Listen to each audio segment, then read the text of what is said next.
بسم الله والحمد لله والصلاة والسلام على أشرف الأنبياء والمرسلين وعلى آله وأصحابه أجمعين ومن تبعهم بإحسان إلى يوم الدين. السلام عليكم ورحمة الله وبركاته. دوستان عزیز، درس تجوید را از کتاب تجویدی نوین دوام می‌دهیم. می‌گذریم به موضوع بعدی. این سکته میباشد.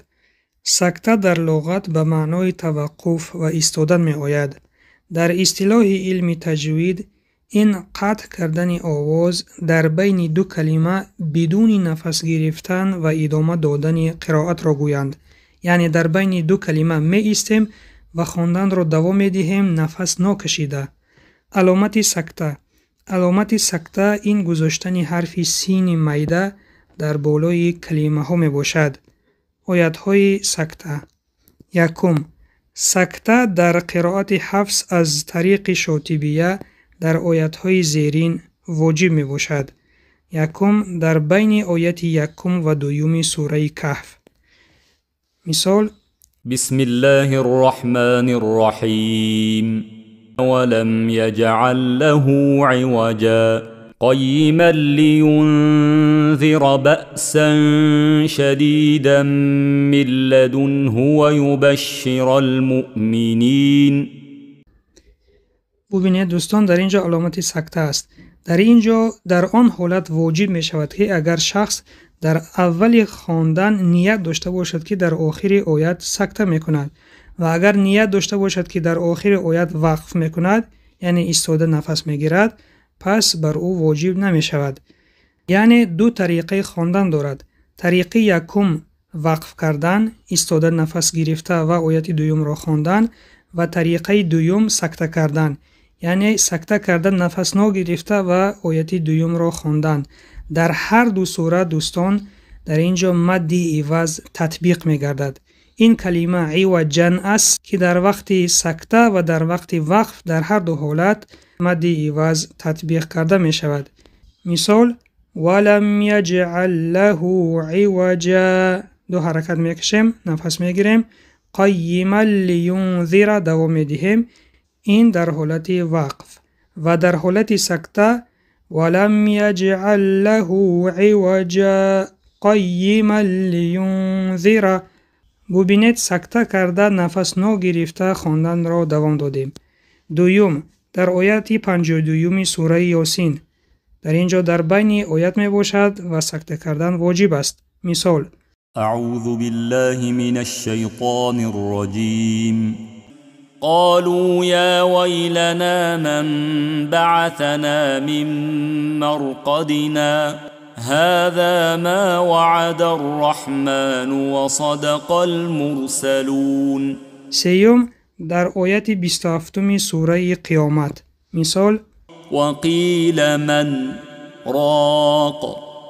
چهارم در آیت 14 سوره مطففین، در اینجا نیز در بین آیت است. مثال: کلا بل ران على قلوبهم ما كانوا یکسبون. دوم سکته در قرائت حفص از طریق شاطبیه در آیت‌های زیرین جایز است. یکم در آیت‌های 28 و 29 سوره احقاف. ببینید دوستان در اینجا در آخر آیت می آید. این چنین می توانید وقف کنید یا سکته کنید. در حالت سکته کردن چنین خوانده می شود: اعوذ بالله من الشیطان الرجیم ما اغنى عني مالیه هلك عني سلطانیه. و در حالت وقف کردن چنین خوانده می شود: ما اغنى عني مالیه، ایستاده نفس گرفته و دوام می دهیم. هلك عني سلطانیه. دوم در بین سوره انفال و سوره توبه. در اینجا دوستان چون آخری آیت است سه طریقه خواندن دارد.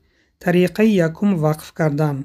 مثال: ان الله بكل شیء علیم.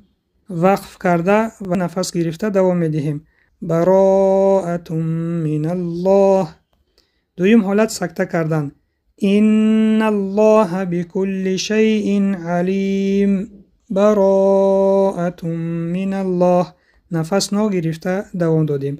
و سیوم حالت این چسبانیدن. در وقتی چسبانیدن در اینجا قاعده اقلاب می شود، چون بعد از تنوین اون حرف با آمد. مثال ان الله بكل شيء علیم براءة من الله. اینها بودن قاعده های سکته. می گذاریم به درس بعدی، همزه قطع و همزه وصل. همزه قطع. همزه قطع همزه است که در همه حالت، یعنی در اولی کلمه یا در وسط کلمه و یا در آخر کلمه آید خوانده می شود. مثال ها: در اولی کلمه انعمت، در بین کلمه سئلت، در آخر کلمه جاء. و همزه وصل. همزه وصل همزه است که در بعض حالت ها خوانده می شود و در بعض حالت ها ساقط می گردد که در پایان همه حالت های آن را دیده می براییم. یکم، همزه وصل هنگام پیوست شدن به حرف لام در حصه‌چه ال همیشه با فتحه خوانده می شود.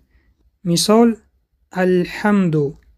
دویم، همزه وصل در ابتدای اسمها همیشه با حرکت کسره خوانده می شود. مثال ابن آدم. سیوم، همزه وصل در ابتدای فعل امر ثلاثی مجرد دو حالت دارد. حالت یکم، اگر حرف سیوم کلمه با فتحه یا با کسره آید، همزه وصل کسره می گیرد. مثال افتح. ببینید دوستان، حرف سیوم فتحه گرفت و ما کسره گذاشتیم. افتح. حرف سیوم کسره گرفت و ما در الف اول کسره گذاشتیم. اکشف. خلاصه اگر حرف سیوم فتحه داشته باشد یا کسره، ما الف را کسره میگذاریم.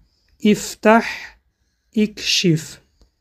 حالت دوم، اگر حرف سیوم کلمه با دمه آید، همزه وصل دمه میگیرد. مثال ببینید دوستان، در اینجا حرف سیوم دمه گرفت، این دمه را ما در بالای الف یکم میمونه، میشد اکتب، اخرج. چهارم، همزه وصل در فعل ماضی و فعل امری که از 5 یا 6 حرف عبارت است حرکت کسره میگیرد.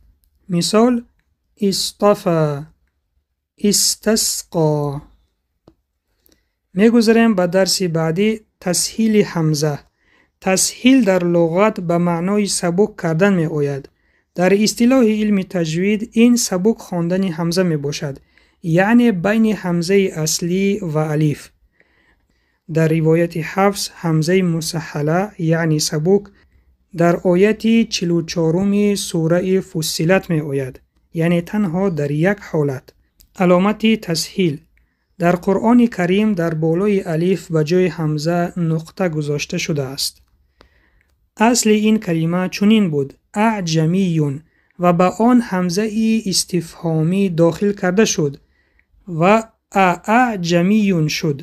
بعد از آن همزه بالای الف گرفته شده به جایش نقطه علامت گذاری کرده شد که در نتیجه این همزه دویم سبک کرده خوانده می شود. بگذار استاد این را به شما نشان دهد.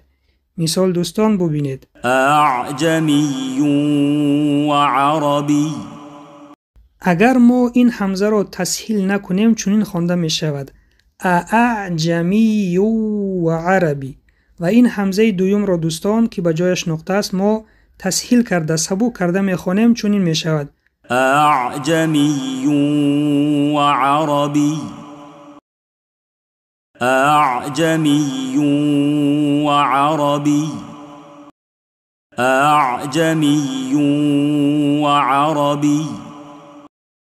یعنی بین همزه و الف کمی سبک کرده خوانده می شود.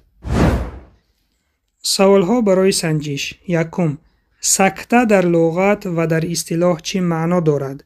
دوم، علامت سکته چیست؟ سیوم، سکته در چند حالت واجب است و در چند حالت جایز می باشد؟ چهارم، همزه قطع و وصل را شرح دهید. پنجم، همزه وصل چند حالت دارد؟ ششم، تسهیل در لغت و در اصطلاح چی معنا دارد؟ هفتم، علامت تسهیل همزه چیست و در کدام سوره آمده است؟ وظیفه خانگی: قاعده های در بالا گذشته را حد اقل 3 مراتبه خوانید و جایهای اساسی آن را در دفتر کاری خود نویسید. این بود پایان درس امروزه. سبحانك اللهم و بحمدک، نشهد ان لا اله الا انت، نستغفرک و نتوب الیک.